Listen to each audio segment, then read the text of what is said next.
Angus village fear their picturesque community will become overrun with steel and concrete if plans for a huge substation are given the go-ahead. SSEN wants to build the infrastructure in Tealing near Dundee as part of upgrades to the electricity network that will see giant pylons stretch from Aberdeenshire to Angus. Lynn Rankin reports. Alison Wiseman rears a range of special breed animals on her farm in Tealing, a few miles from Dundee. But plans by SSEN would see her home and business surrounded by a huge substation and battery storage site. They want to make 220 acres a substation of massive concrete and steel. We're not against green energy, let's go for green energy, we even drive an electric car. But how can you call it green energy when you're using up the green countryside? That is a serious question.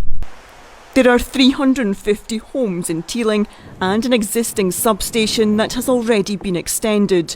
Residents fear the village will become overrun with industrial infrastructure.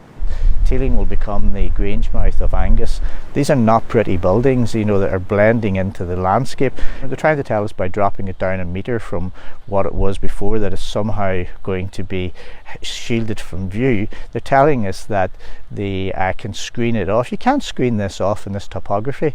We've already had that nonsense from them in the past with their substations here. We were told that that was going to be screened off and it wouldn't be visible. They would plant around it. Have a look at it. You can see it from miles around. It shines like a beacon.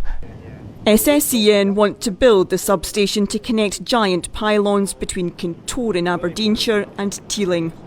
They say it will help the UK reach net zero and ensure energy security.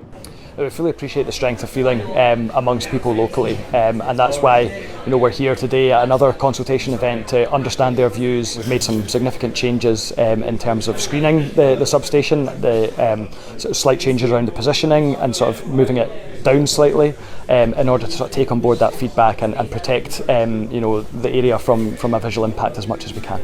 It's not green, it's obscene. Outside a public consultation at Tealing Village Hall, residents made their voices heard. Campaign groups that have sprung up the length and breadth of the 66-mile stretch earmarked for giant pylons joined them in support.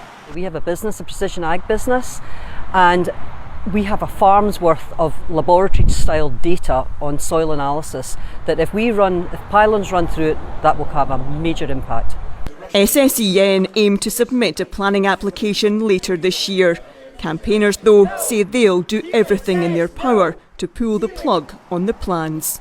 Lynn Rankin, ST.